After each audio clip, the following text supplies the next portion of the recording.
Imagine walking into a busy party.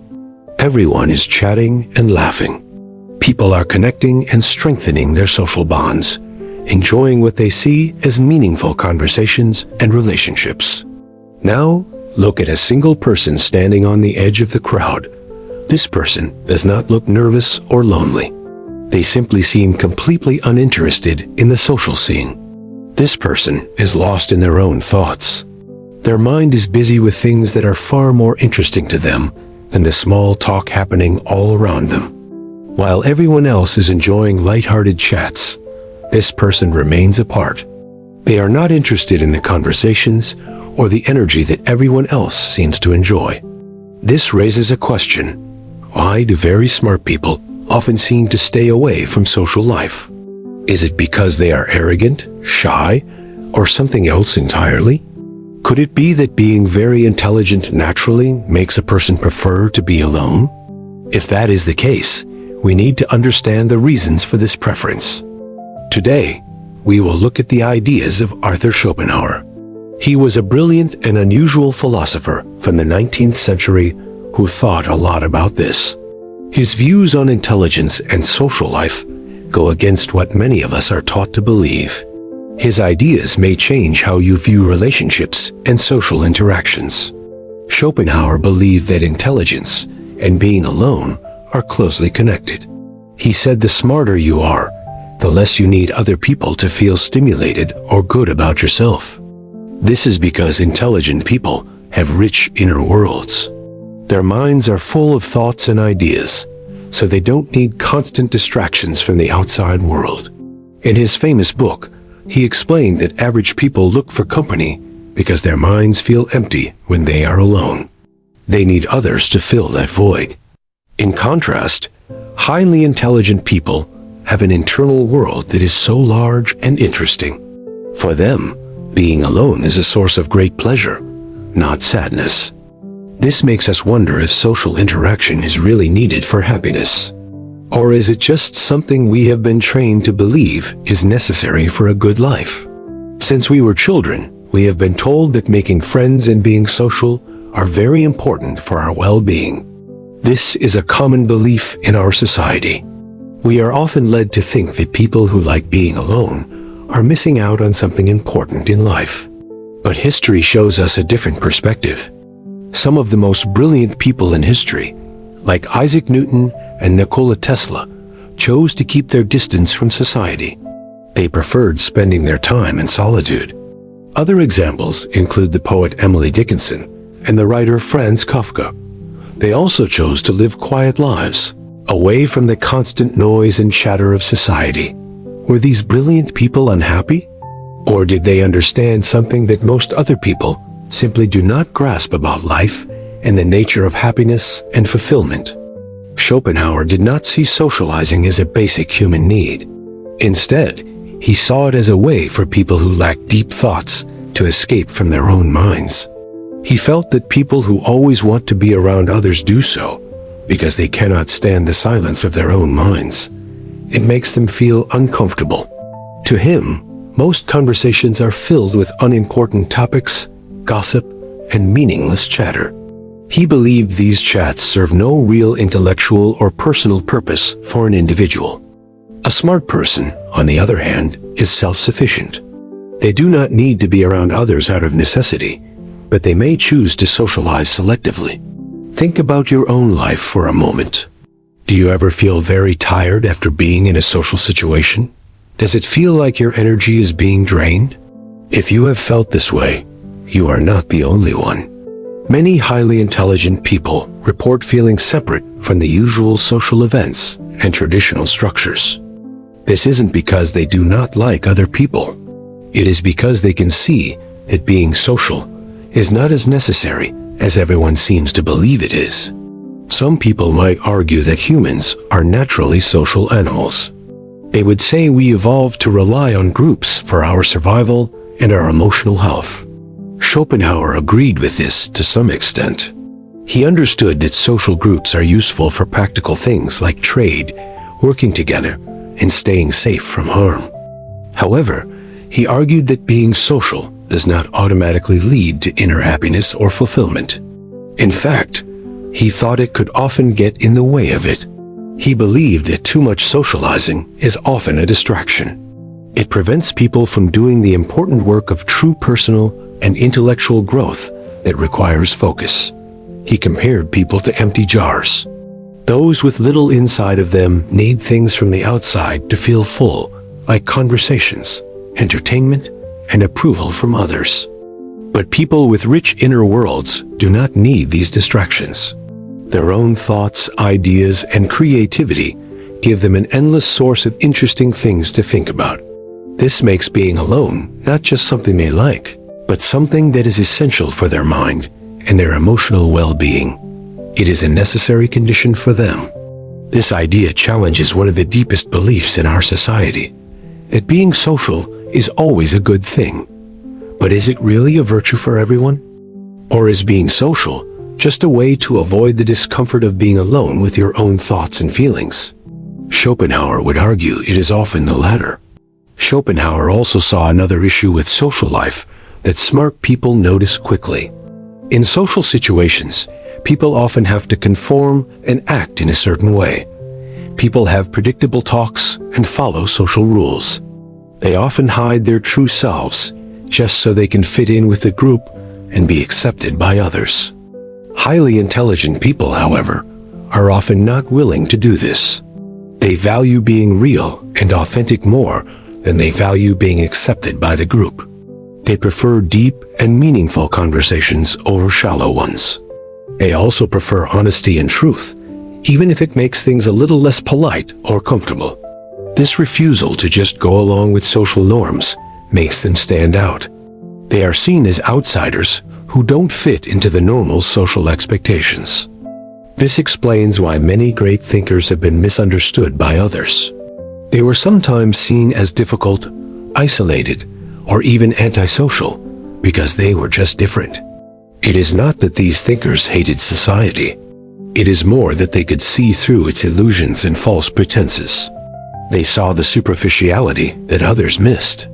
They realized that much of what people call a connection is often just a set of scripted behaviors.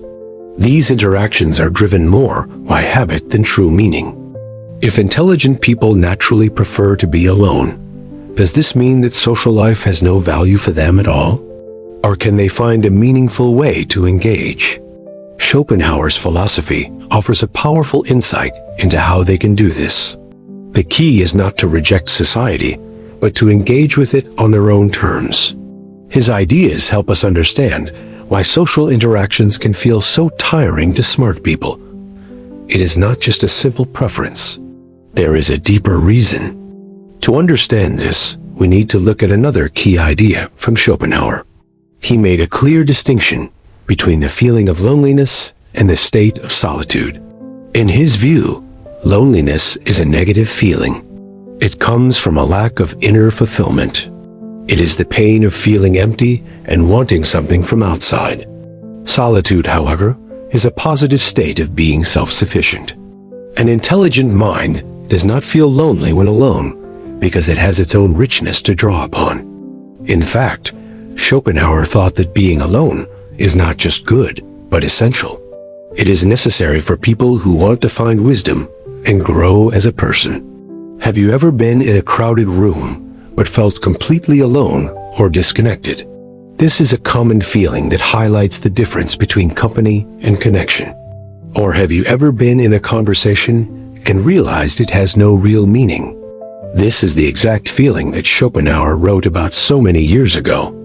It is the awareness that much of our social life is built on a shallow foundation. It often lacks true intellectual or emotional depth, which smart people crave. In many ways, our society teaches us to believe that being alone is strange or unnatural. We are taught that isolation is a bad thing to be avoided. But Schopenhauer saw things very differently. He argued that being alone allows for the deepest kind of thinking and creativity to emerge from a person's mind. He believed that constant socializing actually prevents true self-reflection. It keeps us distracted and focused on the outside world, rather than our inner world of thoughts. He famously wrote that a person can only be their true self when they are alone. If you do not love solitude, you will not truly love freedom. This is a profound idea.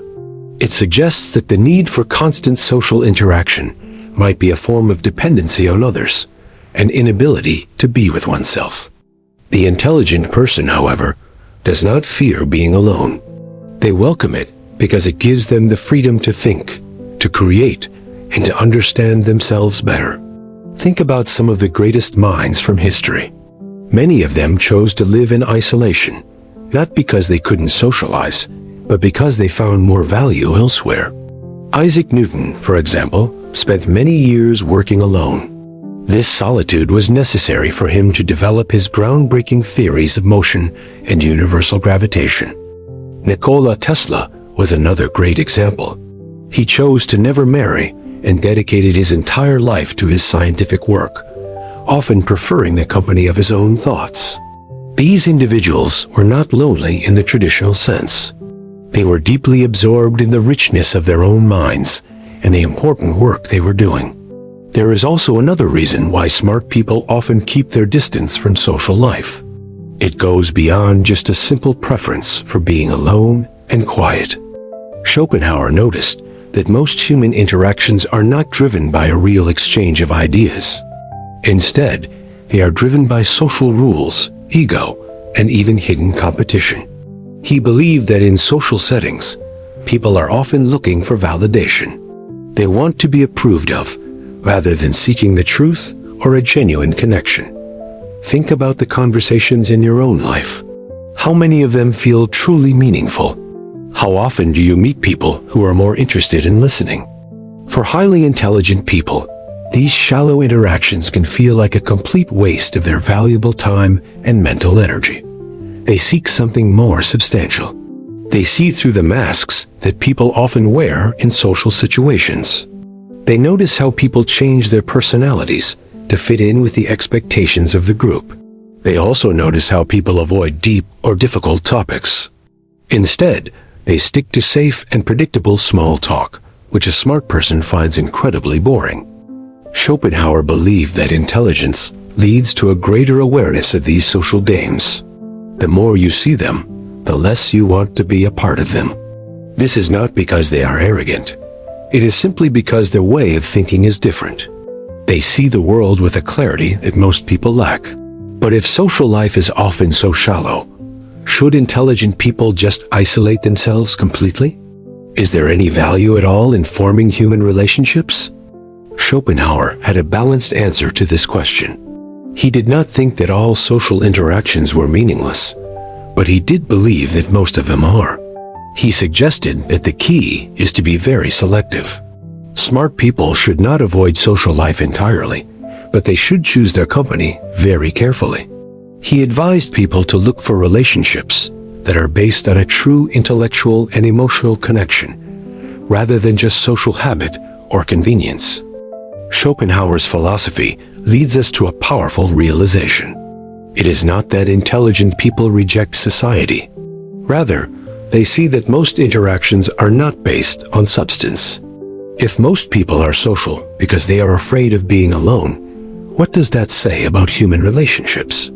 It suggests they are often based on neediness. Schopenhauer believed that many friendships are transactional.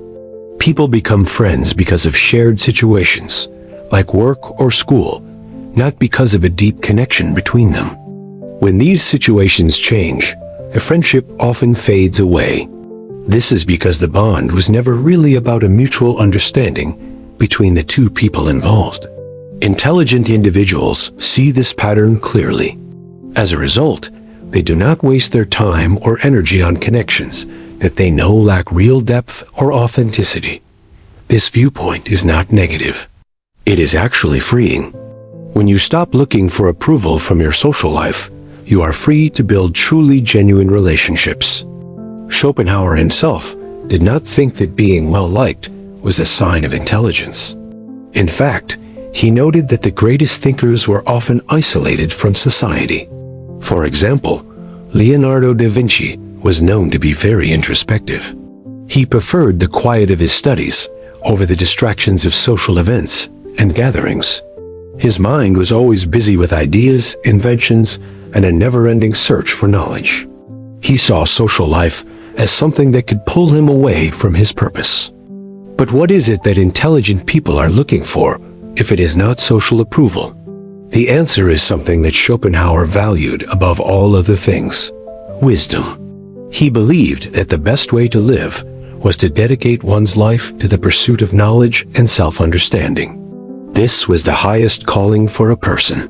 For people who think deeply, time spent in quiet thought is much more valuable than time spent in idle chatter. They are not interested in being popular. They are interested in understanding reality at a much deeper level. This is where Schopenhauer's philosophy becomes even more radical and challenging to modern ideas.